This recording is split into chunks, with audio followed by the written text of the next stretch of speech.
Buenas, mi nombre es Erika Esposo y les estaré hablando acerca de el científico e investigador Osborne Reynolds. En primer lugar, les estaré dando una breve introducción a su biografía.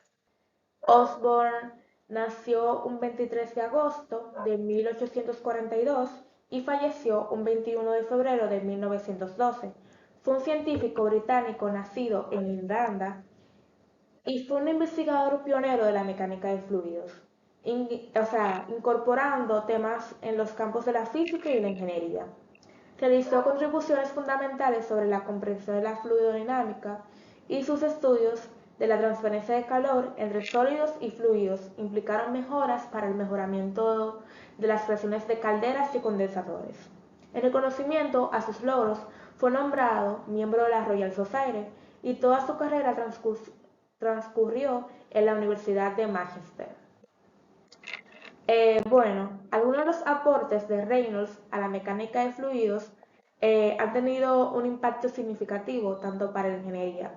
En 1883, Reynolds demostró cómo se produce la transición de flujo turbulento en un experimento clásico en el que examinó el comportamiento del flujo de agua bajo diferentes caudales utilizando un pequeño chorro de agua teñida introducido en el centro del flujo de una tubería más grande.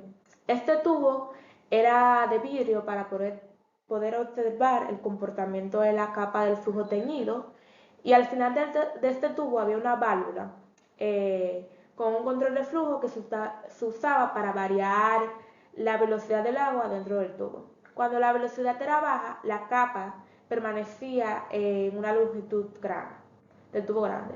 Cuando se aumentaba la velocidad, la capa se interrumpía en un punto y se difundía en la sección transversal del fluido. El punto en el que se producía este fenómeno fue identificado como el punto de transición de flujo laminar a flujo turbulento. Eh, como ya mencioné, el experimento pasado dio como resultado el número de Reynolds, el cual es un parámetro adimensional, el cual permite caracterizar la naturaleza del flujo, es decir, si se trata de un flujo laminar, flujo transicional o de un flujo turbulento. Además, indica la importancia relativa de la tendencia del flujo hacia un régimen turbulento respecto de uno laminar y la posición de este estado de una longitud determinada.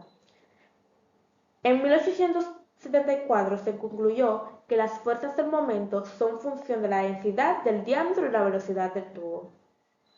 Eh, Además, la fricción o fuerza viscosa depende de la viscosidad del líquido.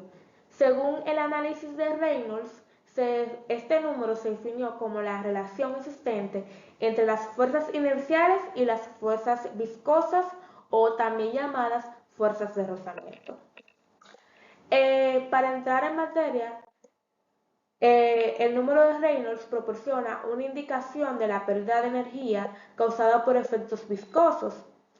Si el Reynolds es bajo, indica que prevalecen las fuerzas viscosas y es laminar el flujo, es decir, que va de manera lineal. Por el contrario, si Reynolds es alto, no incluyen tanto las fuerzas viscosas y el régimen es turbulento.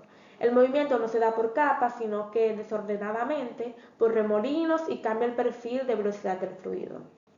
Estaré hablando un poco más acerca del flujo turbulento. El régimen de flujo turbulento es un tipo de flujo del fluido en el que las partículas del fluido se mueven de manera caótica e irregular, generando turbulencias, mezclándose entre sí. En un flujo turbulento, las partículas no siguen trayectorias, sino que no son uniformes y tampoco son predecibles, lo que puede generar pérdidas de energía y aumento de la resistencia del flujo. Entre las características del flujo turbulento vemos que las partículas son irregulares y que no son suaves ni fijas. El flujo es turbulento si las fuerzas viscosas son débiles en relación con las fuerzas inerciales. La acción de la viscosidad es despreciable, las partículas poseen energía de rotación, es decir, que nunca están quietas.